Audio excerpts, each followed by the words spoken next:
Mato apono amabubi ameso no na nyanti gasesia gamia mi wana le nyama télévision ji alors jipon po moaji le E47 ya me jakpe mi adi muto de sia do keke mi o so va mi jonu mo wana ma ame chan bona mi alors wala be ya mi le pa mi le agwema nutu am keke nyamire be mi am abalo ya mi le pa mi la gonu to keke mi no ba me chan le nyanti le sagbado aplawema e kakacho ba ibagida nyamire be ne wala be alekia miama yavalo o le va mi agbo eye mi le mianti gesega mi le dakpena mi do chacho wala be kakacho ya mi jano mi le no mi agbo cha mi ma vana mi agbo wala be kia mi cha mi no mi agalo o cha aglo no vio de E47 ya va do yo cha yo gbo no vivi ko yi mi wona ameku no vio cha ne gwatinde mi okeke mi anti do mi le lo wala be kia kakava do ne gach kakado ne gadem nyo zonke va mi jonu mo wana mabe nka tutunchi mi jade ngle chogwe nyiji aglona be seni ke kona bona akole da mo enyogbo ade akonta de go nyicho ine eva yakude akon nto ma kole da wi eja avai litri am keke bla ton litri am keke bla ton bia de akonta wai ye le ke ye no vai roa amakoko yo chan olentinye ye mia ajrum ezande mi jola pa magia nyawe nyabe seno gan o 3 silinti de ke asi trolentio o vai ro ye 3 silinti ezande se ni ko ajuklo la va de no lenti be seno ato doji le ke ye no o vai dio mia agbano akpama ejinami afoto kokoroko ke yin nu fiola gan le suku koko de wia amia nyawe kokere ye nyare le kri nkatutu ye le jole suku koko de la ma akwia le ke ye no le do mia anomo na mi ezandesia amako kunyo chan o sotoro enchinya afoto Gabriel Messon le enchinya ye yiram akapo nyawezon lo yo yakomoto ole ni sawodo eke nyama ndu fiori da o jima blomalo alo le dialo David ke mi familia yo call diplomatique Charlie kafia gamenu ke we gbagbe journali mi abeju amegba kudo Africa kudo ihe amekeke npo amegba de na edogo na amekewe vanamia be fita di vanana no akaka amakoko nyo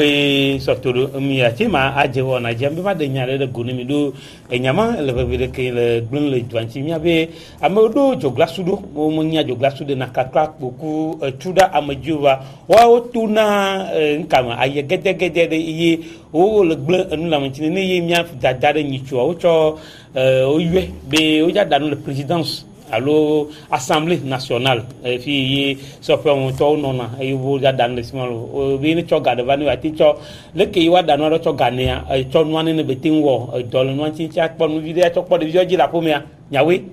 o bi ni cho ko to kwal fa de kava tu va ame yet ame jutu to yo di si amenyire ewe be kando amamaji voa va be cho gatutu gba to do fruzu to dora ame agba o ba yo be o be ja assurance na e me do ni jatin danu abe ni wo no kikinde ho mamu no atin cho be assurance ku jujo watin a no ntini watin wo no ni e gba wo cho ga badu galaxy gbangban cho kotoku bla andre gba ba cho dara ele kotoku alfa ka blandre e gba cho kotoku bla ton ba chopi go kikiwa nyoto mia sere ba 200,000 voire mlemle noa mia fufua alo mia dada fio amia ameno wono vale yo ongba se onyiko de mia do mia koto ejini mia no vio kikini le wale be kebi na mo de yo mi ya ajagba a chonu ya mo le po mi mia ajagba ni mia ku no mo tutu apo ameyo wono alo de inu ja chonu yo tutu mi je wa tini mi atin cho gade cho to fluzu alo le kia o fluzu to cho gbo a o eseri ku amewe puna no mi a o isimo chan wale be kia o lankete yire ke wole do kwa magba ava emena mi do ya no jon le mi lo mo ejwamolo ya tin ya de kia na ke yo grafia e don kunde nam ke mi de tole call diplomatique Togo viva yi garemi téléphone benu yele inu maso ba mi si tu flus me nyale que wa glo to flus de quoi flus kudo ti money ye ma me de mi la publicité no lo alo mi le glo wa funu po e problème so ne mi to gbara ile toto kare me mi acha mi ke pon poso ne ne be nu ti le mi abe fita diva ya e anke jono la po amo tutu gba no atone di so réseaux sociaux di amolaje e won Facebook amolaje hon gba kudo tubaje vi o le Facebook di wa no kan se un ko wa be yo le yo vo de be jure mereke kwa na se un kaka le ye dia o ba dole na numero kwa amole lo mefie o zana yo vo de be numero la so yo numero ko mi na pon po va lo me yo le kwa o yo na nyonu vi o ne wa no ble o wa no kan se un kaka o ba bi o na wa be photo amama de no de photo da yo apode ko le pa so do ajani mo nyi pa di de be nya yo ko na no fifi anenyo no so photo roda ne ne evo menace jego mi ola no blon no be no so ga ho me yare ke va no ayola publier photo les réseaux sociaux di wa wenyi ndo ke we va ina wa hogale nyonu vio si de on to chan nyonu vio dina ga on so roda no vo o baba de na wa be photo ha kwa de ke o de nya to ela nyo mi akoto idina mi no vi nyonu vio be no kwa mere mi le nglonu alo mi le kanse on kwa me apo wa muhia be ade photo ro de amama be ne ponke nyi ona me ne ami ale jure me ya gbere kala ba boy ne fi ami ale chan nyem nya ke nyi mi aka se on kaka gbo ade photo amama ro da me be ne po ida e won ya e poto lenti po ami ade kuku na mi no vi nyonu vi o ba ku do mi afofo ke wele on ne be nu obe wa chan no nya be amere be vi oni nu confiance ne wo do no vi de on gba no ne kwa mo Iba, Gabi. Abe nyawa ko sodaria nyanyi ko ko via e joro janji. Onto. O galo janji wa. O mo wala nyanji yo. De ke no ayo. So e gaya na mere e pagaji ameji. Ke gaji ameji ya e ko mton mero yo ya ichi numero. Ya ko gala shiwe. E gaji ameji ko gala shiwe. Amento li ko wa jenu wa jiwe. Ofo. Nyang mo be ma flus kudu simoniko. Oh, mia o mago be nunyo na mo ko mo to wa mama liwa. Ofo mato nyo no ba flus ura nyo no be no so. Oh, gabi enchi bo no do no wa. Ofo onya le ka chan le a ko plan a medo wa onanani numero de la yo be oduga ya de ke alo omu ojo de po yo be oduga po chan do enu wa me. O matem na nyi ke omu ojo de po la yo be oduga ya de ke be aso konti money over no nu ya de kene ahoga enua ega munyi mana gena so di o kwa mana ngbale gen to chon mana gen di donc no le ya mere yo be odunu ya de kebe aso konti money va ete amono nya be nu ngbale e dole go ora ko be kamera manda ngare abo so nyirura be bokudo te kudo to be aba so le station donc abo no so gari kerura ne ya so ye ma mo ne bana nyawe nya to ya jablo na me o keke mi oni blo ba ya nyu fa vide nyi le jo mo be mo le jo e fa vito aye mi no ya to asima ne nyonu pa ja ne ibe ijagba ne amade mi kwa me na ja mo mi ja le ke mi awodo chan ame am famille la side kokokwe ya ji agba be pa me famille wi ati jesi o kusube anya bi amema ye me famille ya ya be ne mi awe kaka do sima mo do amojo ma be nu mi ati ngbo la pa ma je anya jo la pa ma je lo politique mi nyo ya jo ne ko mo do se ko mi do se ya mi ava ka ele mire seni ma be normally ile sima juju seni je ma do ko mo ye le do ko me ni chwa de yima na nyo de go de ke yo wo to ye de ko ja kwa do ye amewe ne be nglon ko e si fo ko ai ki we le nglon ko do ja da pe e si la ti fa va ya de do so ko no lo ma akwa va ya o nglon ko e chan yu ba to do me be no atin ba de ki ara tin nglon ko non ke ton ba ton ke ka ko ke ne akwa ma dada len ke na ma ko dada se ni de na nya de go ni cho no da gbe e va ya le na nya ma de goa blo to ejibin le nuina o wo kaka va ya be amewe no o dakwa be amewe no nglon kwa wo ya akpe alfa ve ejivo we nglon kwa va amewe no jana nko no watim cho adakwa yo le po agbeto akpe wi de ke alfa en bla en vo andre ye englon nko vai va yo le po do yesibe amewe fi one ja alo me nu e onto no jave dakwa me we atua o ja kaklemea ara yin akpan de ka afa aton ejivo wawe jactol akodada monu mo boy blobe lomo yeni alo région maritime ni luputa mo ntoa mo gan ye nyamwe we le enkol ame na nkwa buguro nya doje sibe le mamekia o to asi parti politique alo wawo na nkwa ni mia aglo na emileke ya unir le yes ANC UFC CPP clé net ku MDPP, MRC, également PDS, PDP, également Santé du Peuple, et mettre C14, Coalition Renouvelée, et PRS ADI, pour le moment. Ma toi, Philippe. PRS ADI, C14, mais le Minabe nous C14 soga kemeyo beda nous législative 2018 va y wapoye mamade odo e hami mi po kakabe ogbavati nous wa mi amandrin po ni so ake lisbe nya va mi kesebe o le po no no ne de ke wa woni wai wa placer wa be candidat do enuto me apa mi emire pe ngba nyan ke va jo mi va sebe ati gbakudo PSR o chan ngba le wa be ngba le liste de kadi bon mi ma ten c'est 14e coalition me o le mi le po mi po e me le gbon sambe wa ya ke no enu c'est 14 va me poto me fait que va le poto ati kudo PSR o ke poto le mi e mi ke sebe wa ke kon la no liste de kadi wa ya ko da pe antocha kwa mimnyanke baba jowa ati gbakudo PSR o chon baba devo voa kakabane fia enua C14 be resta ke milagbon be okele ni se feta on pode nananya na de pedo ko ne mianya nke joy o to le wa me alo papo no gba le wa me chan o la ke yakoda pe aroju alo odu ebe yo la yakoda pe avovo ne nde gbava le aya baba noju mi anote po de kebe haso so ni wa ba de na nanya re dogo wa so ko mi na David ni wa po PSL après toi uluku après toi koke o va tout le C14 no potwa mama André no potwa C14 on va jouer mi ga se ne ko bon ke le jore C14 venya wa de fofo ma gbon be non de petit copo du petit co gati coque mais ça me dit bien intervenu ole on dona come può importare inya pompo su bori so inizia C14 kudo be no vio pata ma pungi mi to si ne no lo so mi di interve go ni vai e pa yo seni mo nyam ba seni ade na ya de go yimi po mo ko bo be de ya mo gbogbo do wi na nko agboto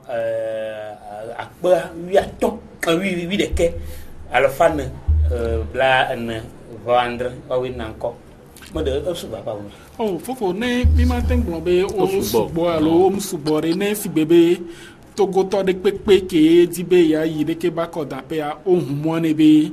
ne yi kwa enunywere be ni ke o m bloquer amere pe be candidature a enunywere be ni ne amo nanko subo a ezebe enua azon lide le jwa meke le di la na la ni et nous en démocratie be nous en de que la liberté togo tore pe ke dibe ya ko da pe be ya et nous nyore be ni matin blombe o subo unu Gabi ana ngro we lo ne o repartir et nous qui wa mer commune con subo glu te de subo et doanti on subo et na ngro on subo ton commune alo fara ka viandre ya made donc c'est commune au pas commune donc ai do quoi et donc la gladier subo amon nyang pa be et donc le ntio ba gbo mazane niru na te wo do vidi su doanti ntio ba do eva a peu de ka wi alo fa a ton wi ya d'accord ka yo wi ya yo le bien la mo bien le commune nkai na kaka goto a peu bubu mo mi bo ba de va mi le pa bi si tabe o mo pa Amadou Akia, Milan le côté wa Milan te pas Cour suprême be ne de décision to nous kala na e amela gen on tamnyo wa dossier o musogbo wa ne dossier musogbo wa so feni vereka midola nya be dossier o musogbo bon nyem nya ne Cour suprême ya la gbavado ye be critère de o kewe bela sova de to alo enu chaka la na nyike o la be wa so instruire medio voir mle non bene si bebe o temu hunwa na togo to kekembe wa po go mi la ko ma puis o nya be no po dossier de candidature wa o mbio diplôme de bebe ameadolado enu de ko o no be on est pas filo able de to ameadola diplôme kakolo ameadola nya français gbe ngolon la nye dodo epo ni enu critère gan ke le enu antia kudo chan o la kpara be nuke nyama tengblanyi be togo tok po edo jefibe yo be nuto memleson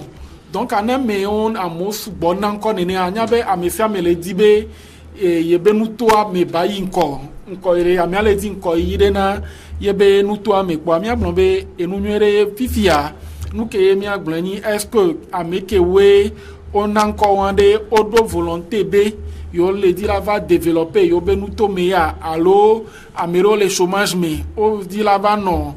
et nous de ko ne wa va non toi martin du aba non nuto me wa cha wa do wa be go meya ne nyi susu wa nyoto la nyi be wa tro yi mbodo me verika ne et nous mi akpo développement be nya ogbole mi be joami mangbo be enya ke ngabi ngona le me wa ma ora bena among ponyang kinto lokalo la pakaji c'est local élection locale tout va coller bien tout go biwa nyato nyanu no mito nyawo ne nyawo mito nyawo no o nyan kenyi élection locale ko ma d'accord quoi 32 ans pebla ton reveil yama dit kotere to heribe oni di numina mo win kenyi locala we me du numia gobayo awo mia o doni juai wa nyamero funo so bina be mi du magboba magboba awo honneur awo o ya lo kayan ke lo karona no ni be comme gayan ke bona mia ya glafio mia ya gblo ndi so godjirina me be seni ya kelia ngancho seni ya no to quinto seni ya no to quinto croato féliciter seni qui va ya seni et on a communiqué. Voyez ya zéro. Nkana ni mele signal ko tu mundo nya diplomatia nya kado twami mi message nya kero seni qualifié nya kele ni empêchement non tire pompona du viol pour même yorike aou sans me communiquer qui donc seni qui n'avait ya apeto katanga va ya et odonto et sur les réseaux sociaux et sur les journaux sur les radios il y a des choses qui s'est passé mais il y a un droit ni pintomlo il y a gloire ni so comment présengajo obe équipe journaliste ou bien ton confrère ou bien ou là-bas et deuxième va quoi va ton chamo mo là-bas yi ennemi c'est bon et ni dona et avec ko ba je no no ko ya gbene mais on ja me ko potore on ja gbene c'est ni à notre porte c'est ni avec nya gbogbori c'est ni à zéro. Il ne fout rien du tout. Oh, on avait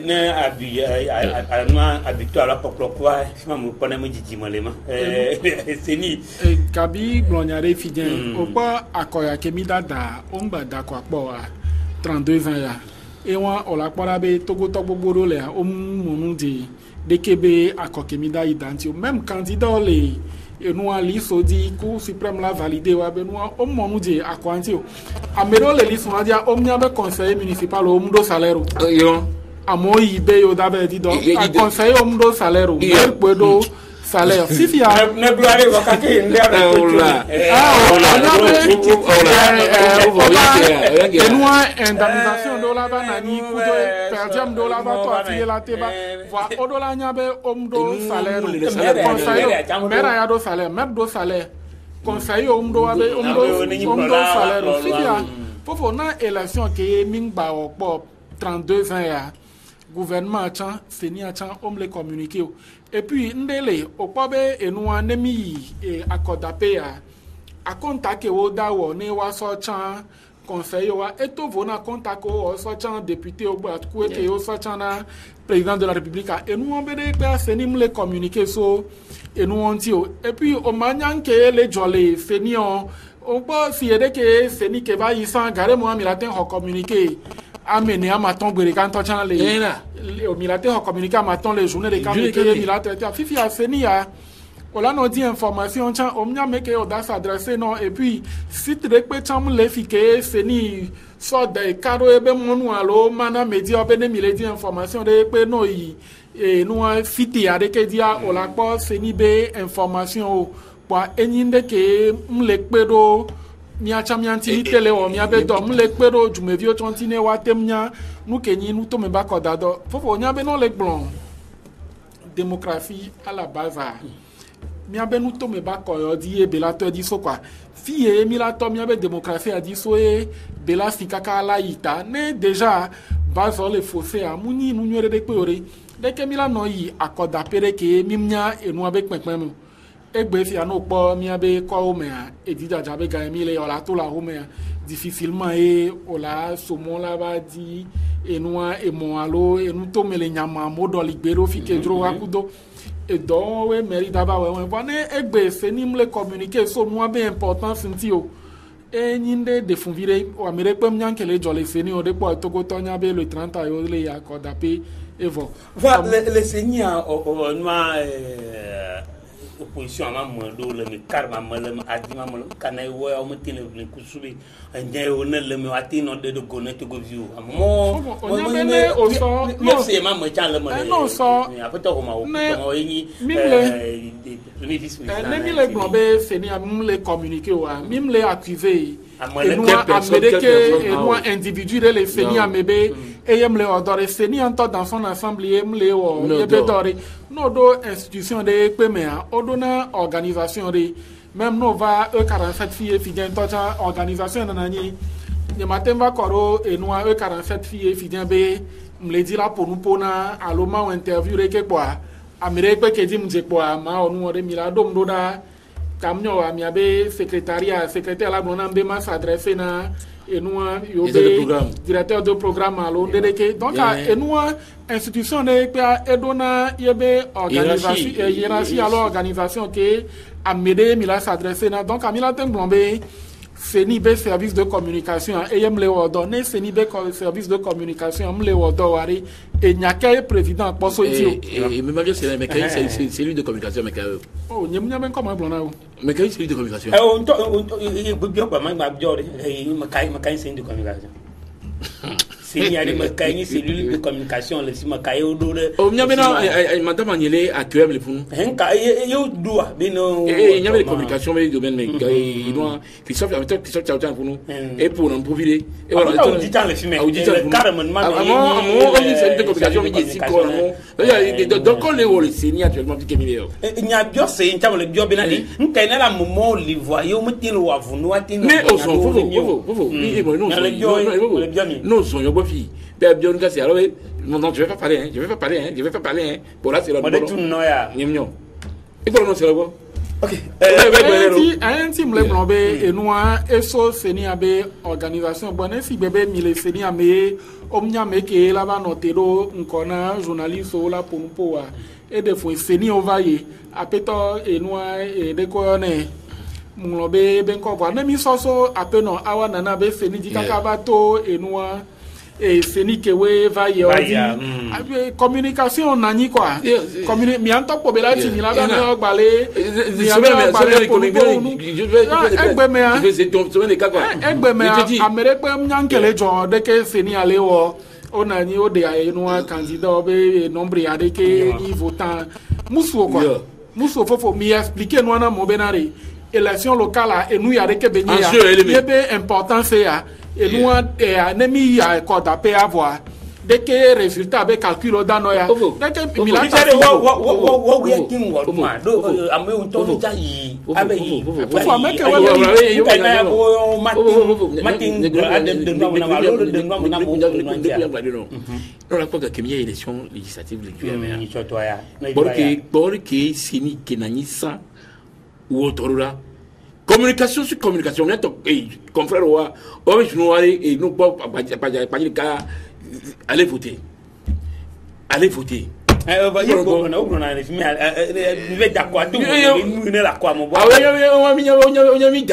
sans donc on va s'en garantir et yari et donc ti seni ya gwamari mi pompona tu me fie benani mi ve orike akoyari kebelia mi yari ke sore me ya ni mi orike kari ka fra fofo ni ku enyambe mi akwano dara local no da local comme ko to ba quoi comme enyamina garore chanandoji ni ko minya va mero le munye oro ewa mia no manya ko be ni to ke kwasi mo nyola ni o munye oro lo be aoga amo ne ya no ja asimo mo go amo amo mo wa mo to do e wa mle mo no po enua ni so de le more di ankele gbon be nous tomber pas kodada ya enua o donamo be meri donamo amerele gbon be meri donamo nemile e kode me a e molulu o ke we to kwa me wa meri be don wa fitia e do ke fika meri adakpo gale la so don asike wele e kwa me a lulu o jona e meri so jara udotas ulio e gawon we tamio zane ya bien côté de garo je ta enua alo a ho emi ta sur habitation e ka ulio e meri la ora fofo amone tu bo kotale la papa de bo si bebe mi do alo ma ko ya pasi de ko le si ya kwa fofo no do fofo no do enua localité de pemea yentie o la po ne o so enua sibe Golf 2 menene fidia chef ya Golf 2 anwa ele nukafu edrana we kuto kege e yebe chef lui a ele ni edrana we donc a ola porabe edrana we affilé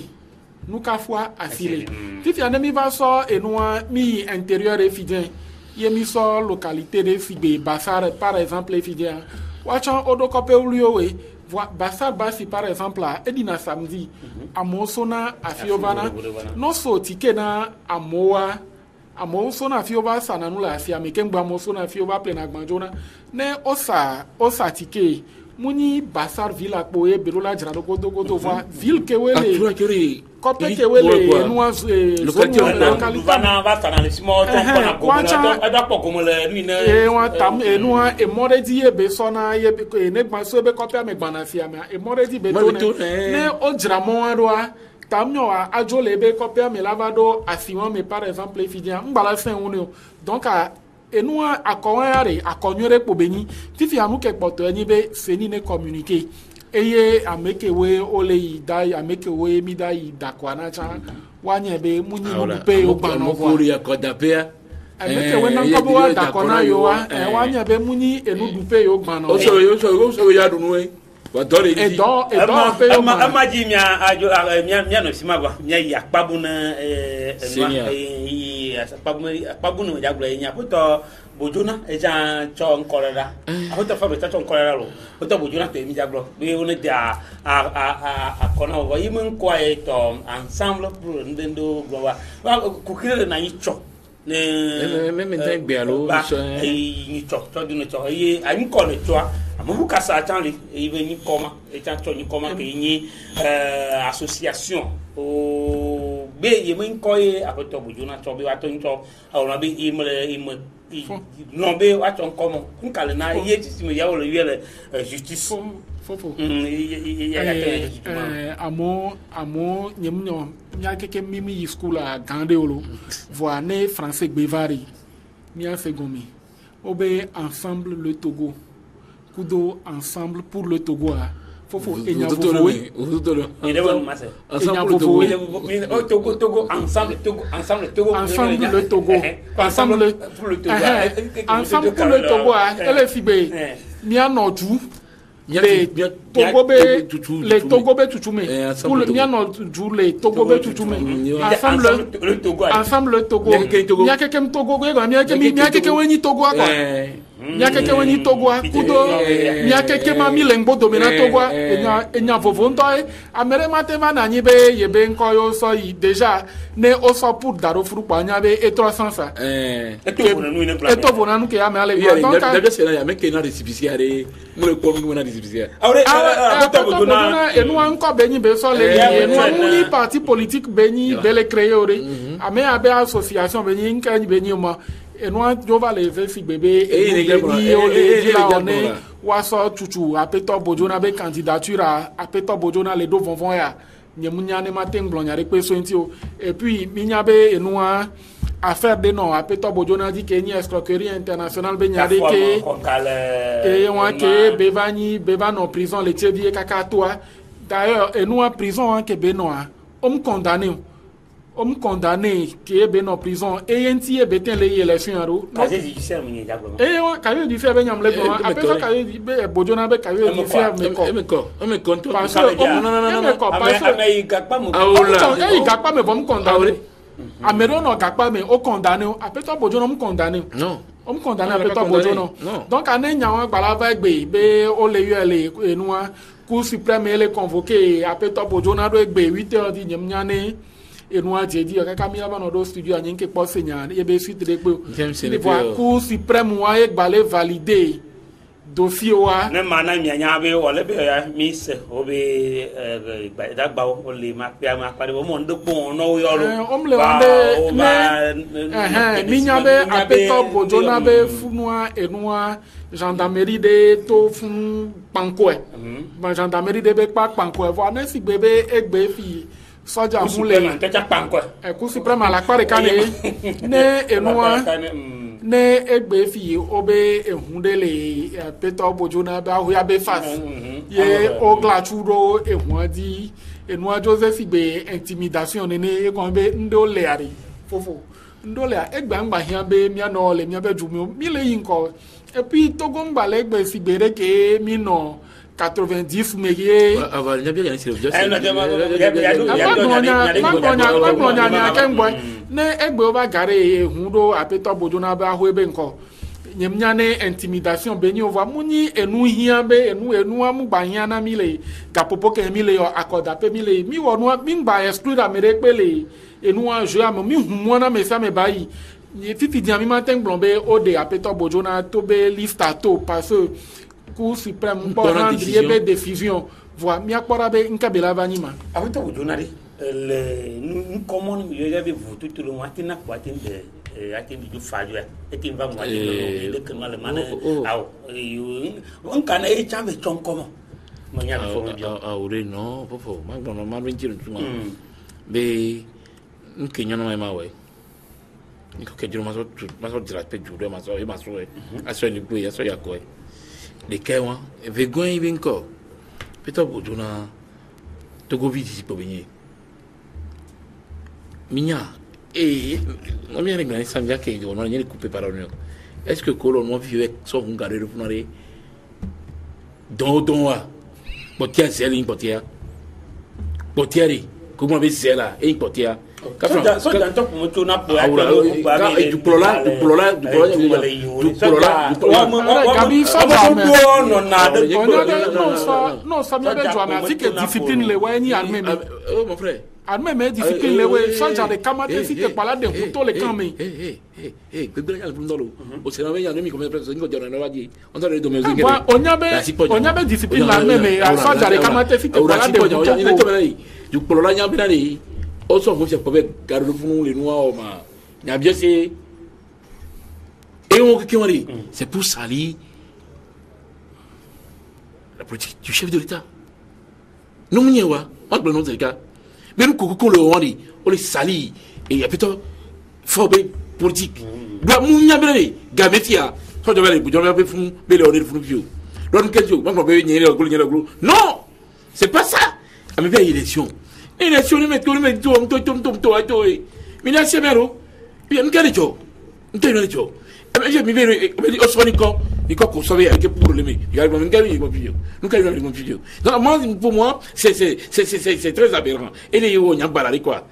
et les on yambara pour rinto et on bara ne binyam nyo que quoi du veux venir que yo kelino il faut nous que les maintenant et non et dit c'est et c'est papa militia bien et banque va jouer bawa ni jouer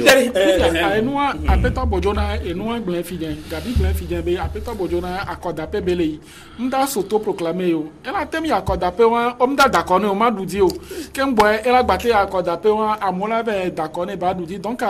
non na me fia me be chance quoi mdina bene se be mi la yi election le mi abe jo amerique ya chance wa no égal mgbanyi be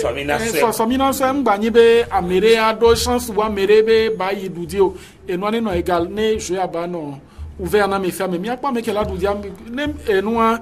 e jodina agwa un ton la dakoni nem jodina o ma dakoni o donc eno mkaro di be parti o le yi akoda pele agwa un subo muni bojona be eno ensemble le Togo de kakpo le yi ipele nous akwebe nous to am parti o le funu subo donc anota fi amefe mba ye ba ko da pe no dakone o dakone mba ni be o bloquer nous la fi de mi me to comprendre do mi bien c'est mi ko be ko be o ame ali ne basa plutôt parce que bodona ni nu ya pour les agwa et même le corps mi be o un parti présidentiel be un beaucoup de ni nu ya e o ga ba so ni ti fiari ntoro eba nous mi ko atin blo le akpama ya ba ko mo nyam mi le wala be kemia adu jesibi sile ke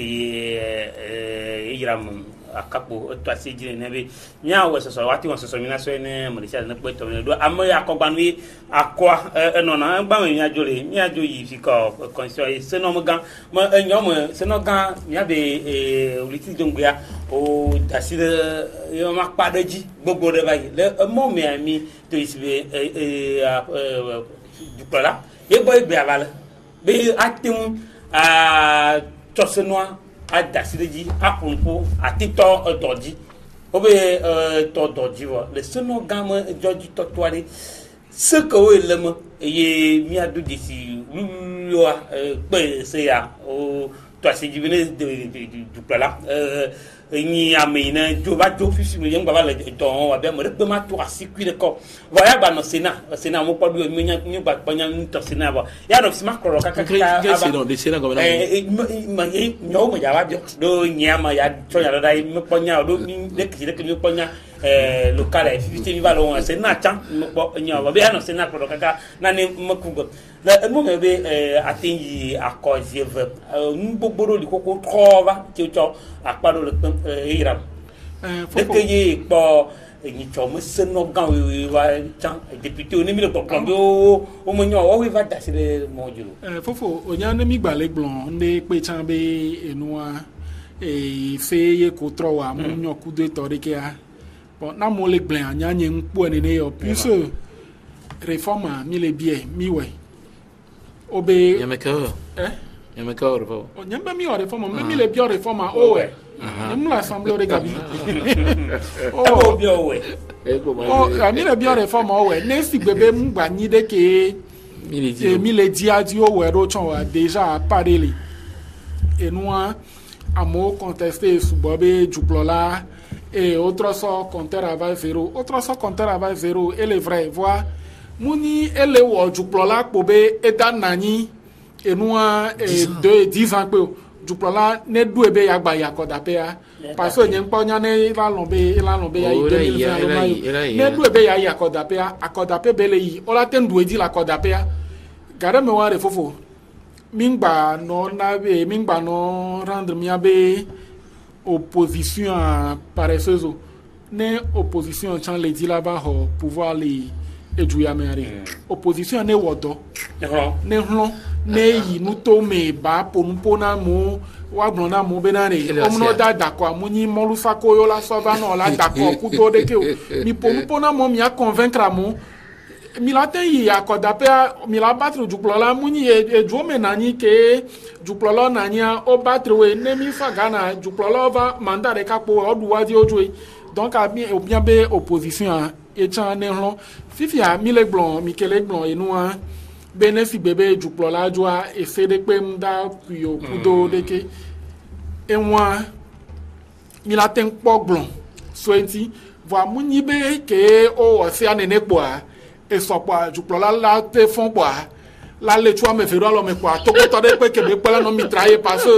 ne va joa et faire comme les du plan la matin ouais voir mouiller comme ni be et fait un ko obe ne joa ne pe ma ku wa mi ma ponya so nti o mi la ponya so nti no le blon be enu a ne du plan da le a munyi enu a amebe eko hunde alo e wonde de ko gade me wa e ganyo chon planedo a konto me mu ko la fido enu planedo bon blon la tenu nti voir egbea mnyabe enu anemi so par exemple mnyabe opposition o le dibe juplo la ngba yakoda peko fifia ami anpojo ye déjà mi npo yakoda pe mi do ami adi ye déjà mi le gbon ye be ngbodo menyan vo be mo ke yo po ma va juger o ma ce qui veut dire be ne mi va gbea mi mda wenwere ore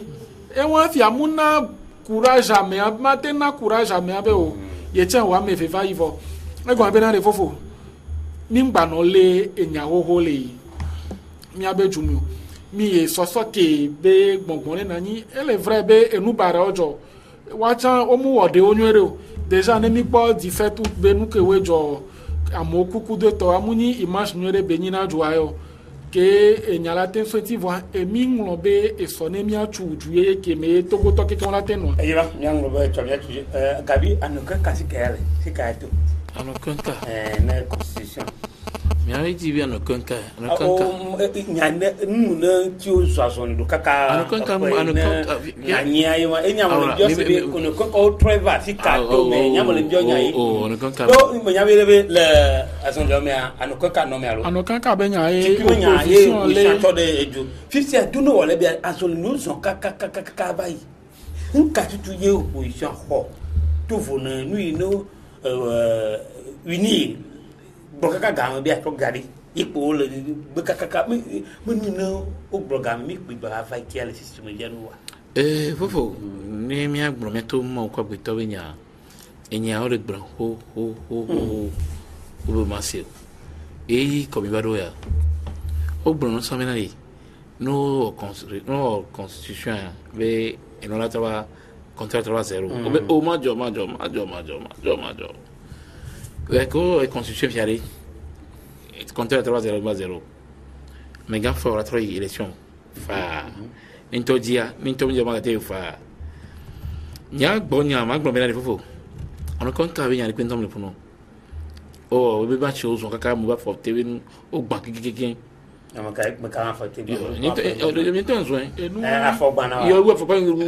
manifestation et nous bénir les constitutionnels donc ana me adi be yana zo so fie kaka go 5 c'est pas ça et c'est des peu faut pas que njo faut pas on place pas dodo on place pas dodo prochainement on place pas dodo quand que comment blé et oh c'est d'arriver et c'est et amengan du prola da sile di wan que da sile dia elle avait do voyant une subina rodore atona initi ya beria au et yo une question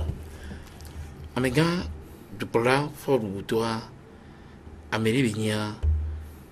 d'ici pour igbiranya nyaleko nous dina enya kudomo e wala me dokedia ye maglobe Universia mate pourtant biro bene jura pays soki bana lo soki bana ta c'est bien double là pour il a vidéo là qui c'est que be so golo le ko tourner président mi dit président le woni ni donc du plan oui et c'est qui dit et là on lui dit mais il ne dialo il ne togo wo et c'est que Dieu et moi ici mais nous d'accord d'avoir et là on dit pour tu me dis qui tani et il a mon aller vient fumbe et me tole bien bien nya me be nya bana be mo ke kinu wo liti gbogbo 18 mois lo menene ya ma zone yo zon baye menene ya 18 mois ma zone yo zon kaka kwa yi togo viole bolo mais leke ne kanka numa retroati alo mu pata bis français bodo yi mi se po ni to mo ti va se wo mo français bodo gbogbo vai mo de Passissima ne qu'un cacuto mon quoi vous de la diaspora pour mi va poursuivre la porte non quelqu'un ne peut faire demander nous kaina yi kaka non quoi do peut-être ye le wala be kay o da comment tu vois gouvernement opposition me dans le cas tout vini ni ala que you attend ne que du pour me ye o no de ma ni ko lo ne ni jini kaina yi na to go vio o kuke no makaka mo do kuka jino le be nuke ya asa